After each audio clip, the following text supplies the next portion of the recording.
heaven, West Virginia. Hey guys, this is Matt, and today I got a video from OAN, and they're talking about the military buildup by Russia on the Ukraine border. But there's a catch to this.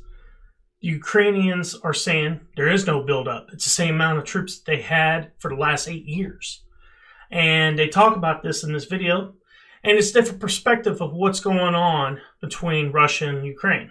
So check it out. Sunday, President Biden assured Ukraine the U.S. would, quote, respond decisively should Russia violate the Ukraine border. But when pressed about what decisive action looks like, it amounts to sanctions and a pledge of presence. He made it clear to President Putin that if he makes any more moves and goes into Ukraine, we will have severe sanctions.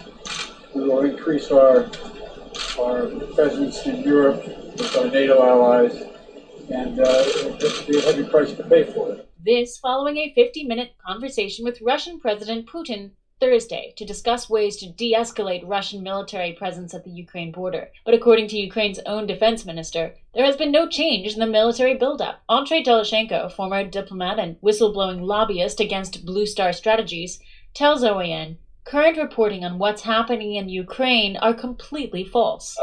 Here on the ground, there's a whole different situation from what's being told in the news, what's the build-up, and et cetera, et cetera. So basically, what happened is the Western media, Bloomberg, first reported there's a massive buildup of Russian military on the Ukrainian border, and our government denied from the day one, saying, no, from our information, from our intelligence, we don't see a buildup on the border. There is maneuvering of Russian military equipment like 300, 400 kilometers from the border itself, but not by our border, and it usually is there for the last 8 years.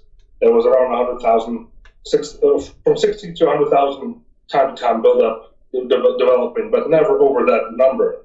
But the Western media starts to report there's 175,000, more and more military, et cetera, et cetera. Alexei Danilov says that there is no indication that Russian military buildup is changing. That's affirming what you just told us.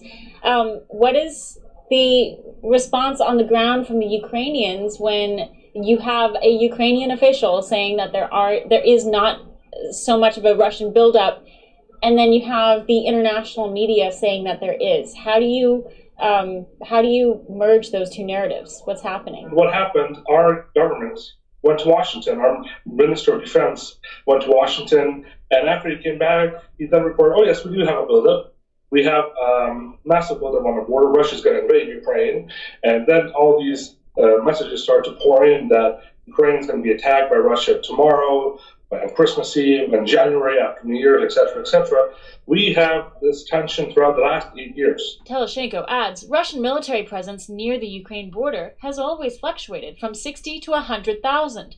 The so-called military buildup is a ploy. This game is being played on us, on Ukrainians here, to make this tension happen for the benefit of somebody else. And this benefit was the phone call between President Joe Biden and President Putin, basically to make this tension happen more and more before their phone call so they can agree. And the agreement was take away sanctions for Nord Stream 2, which the United States did in their budget. President Trump imposed harsh sanctions, preventing Putin's Nord Stream 2 from dominating European oil supply. But once Biden entered office, Biden lifted these sanctions and enabled Putin to complete a pipeline guaranteeing Europe's reliance on Russian oil. There's no sanctions on Nord Stream 2 anymore. They were taken away right after the phone call. 35 Russian officials, sanctions taken off from them after also the phone call.